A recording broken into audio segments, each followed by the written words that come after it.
It's the 1970s, a generation of weed, hippies, and what's important, outcasts. And a man named Joseph Rishi, who had just overcome a heroin addiction, had a spark of inspiration from the rehabilitation center he was in. So he decides to open one himself. With a multi-million-dollar investor and a doctor in Poland, Maine, they created Elan, where over 41 years of abuse would take place.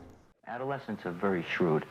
If you go into a hospital and you don't want to stay there, all you have to do is make an aggressive gesture at a nurse and you're kicked out. Or all you have to do is light your bed on fire and you're kicked out. So consequently, kids learn how to get out of treatment. At Elan, the first thing they learn is you're not going to get out of here. When you first entered the system, you were likely busted for weed or some delinquent crime, and this would give you an option in court. Either go to Elan or take time in prison. And of course, most chose Elan, as anything is better than jail, but maybe that's not a constant. This would put you into the system as a non-strength, and you'd be stripped of your self-image. Hair cut down, personal clothing gone. Oh, and if you tried to run earlier, you would have your laces taken and be assigned a yellow shirt, making you a target for humiliation. But you would be assigned a strength as your big brother or sister to help you learn the guilts and rules. But one issue, as a non-strength, you can't talk to other non-strengths. Only your big brother or sister you can talk to. And these big siblings were known as strengths, only a section higher towards the top of the Elan tree. You were allowed to talk to anybody, but would be told to tighten up often, and if you didn't, the punishments were extreme. This school's way of teaching was with the idea that a kid needs to drop their guilt.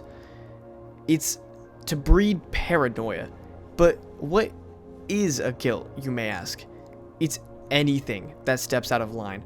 Looking at the girls, showing emotion, being attracted to someone, not sleeping, looking outside, having conversation, showering too little, pretending to not have guilt, not doing work, and an insane amount more. Punishments were extreme. It's what made this place so awful. It was a building of public humiliation, abuse, starvation, and so much more. One quick example of this would be something known as a general meeting, where every single kid would have to yell at you at the top of their lungs towards whoever is being punished. Only 4 or 5 could yell at a time, and they would humiliate you as hard as they could. Oh, and these would go on for nearly an hour at a time.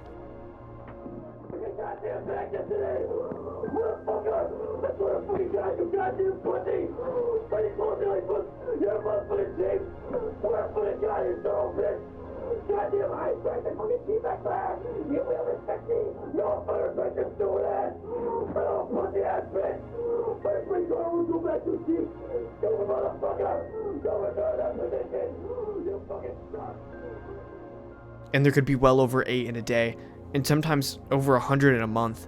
And if you chose not to scream, well, guess what? You get a general meeting now too. The admins would start these off by yelling general meeting and then say, get your feelings off.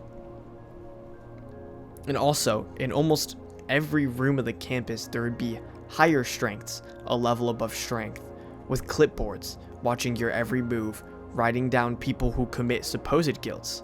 But one issue with this, these higher strengths have to fill this out or get punished too.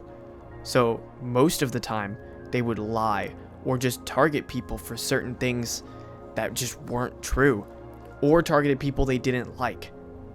The hierarchy could be climbed, and to leave, you would have to hit the top or wait up to 3 years, or in some cases even longer, in this hellhole, with administrators making sure you stay in as long as possible by lying to your parents and to people close to you. From an outside perspective in, this school seemed perfectly normal, with the website showing a lively schedule, a healthy campus, and an overall great environment. But upon reaching the school, kids were met with over 30 acres of wilderness and a set of buildings that is claimed to have just put dread into them.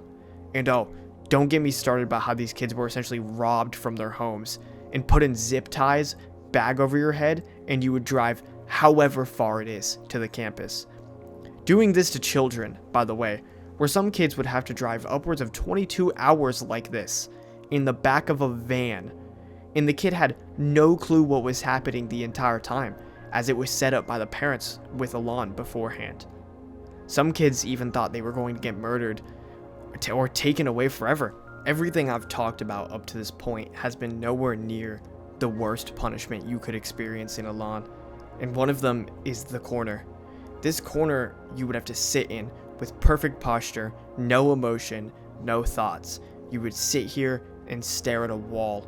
Some of the people who watched you would act out. They would sometimes kick you out of your chair and beat you while you were on the floor, but this sometimes went both ways.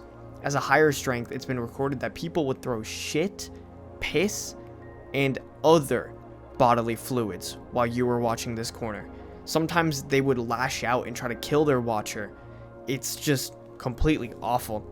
And more of these punishments included wearing pink shorts and a yellow shirt, where in an environment with teenagers, this was hell on earth. You would be actively known at all times.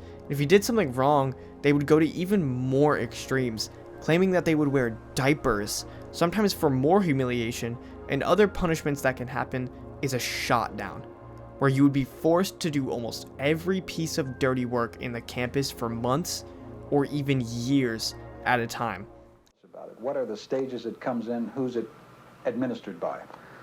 Well, it's administered by the kids, first of all. Corporal, it's a harsh term, okay? What it is we have the ring, okay, which everybody misinterprets. It's not a boxing ring, it's a ring of human people. Youngsters who are accused of being bullies are forced to fight continuously against a series of opponents until they are beaten. And one of the worst punishments in Elan was the ring, what is essentially just a general meeting, but on steroids. Kids would circle up, yelling at the top of their lungs, where the kid who was getting punished would just get beat over and over again, oftentimes by multiple kids, and they would make sure that the person who was being punished would lose every time. Oh, and they had gloves and mouth guards, which is just why? So they would try to consider this absolute beatdown fair, and oftentimes the victim to the ring would just be in such an awful condition afterwards, and sometimes even with possible brain damage and a recorded death. But why? Who thought of this? And I'm just so lost sometimes reading about this place. They would claim this was a last resort and would claim that it was fair and that it was a proper way of therapy. But it wasn't. None of it was. And this could happen to a kid multiple times in one day. It was just God. And the kid who died in the ring, Phil Williams, Jesus Christ, man. Elan never took full responsibility. They barely even talked about it and still berated him after his death, saying he would fake headaches. This school is not the first and absolutely will not be the last, and I'm tired of people ignoring it. These schools still exist, and we won't know the abuse that's going on inside of them until after the damage has already been done. Elan was put in good light for so many years, and even a previous group in New York had the almost exact same story. But, back on topic, you could work your way up the chain of command. Some kids did, and supposedly, if you pulled yourself high enough, you could see your parents, but only behind extreme security. And if you do well in that, you could get upwards of a 3-day trip outside of Elan, which was very, very rare and very few got. And most of the time, you still had a higher up come with you to make sure that you behaved. And the higher strengths would work years to get to this spot, and this was no easy task. Being targeted by higher ups and lower strengths was highly likely. You'd have to do some awful shit towards the lower ones. But if you tried and got to the top, you could be free, in quotes.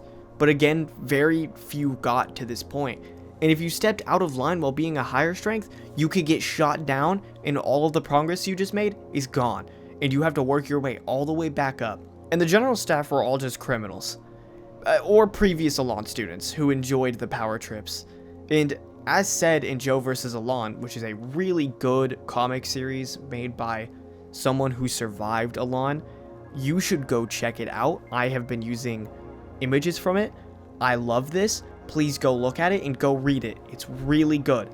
He said it would go through cycles, with some hires being worse than others. And Joe vs. Elan is what truly got me into this entire rabbit hole. It's an absolute masterclass of a story based off of real events and what happened to Joe in the Elan School. And while reading this, it made my stomach drop multiple times in a row. It's just so good. But Elan had a couple of arson attacks.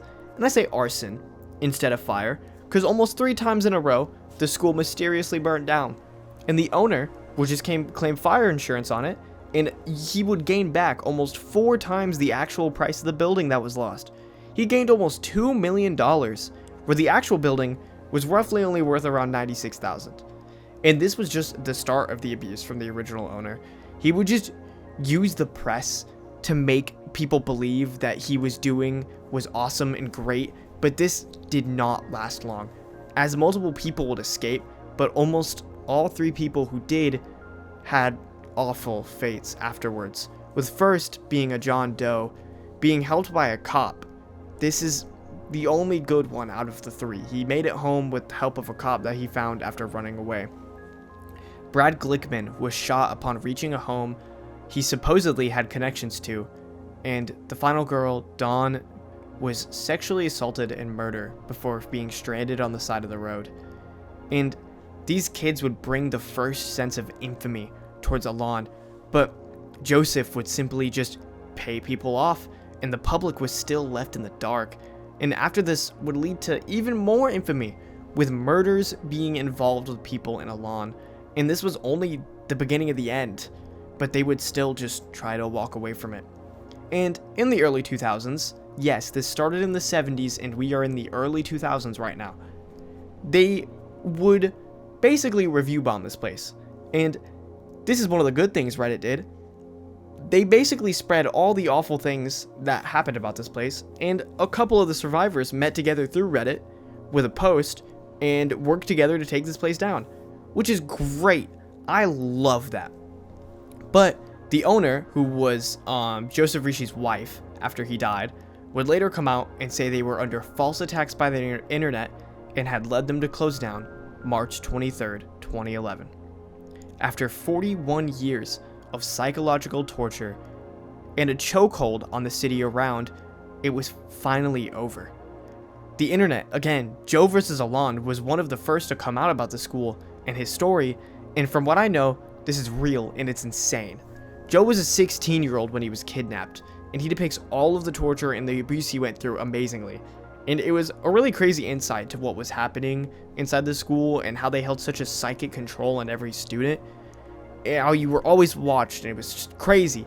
But what I'm trying to get at here is we will not know that these schools exist until the abuse has already been done.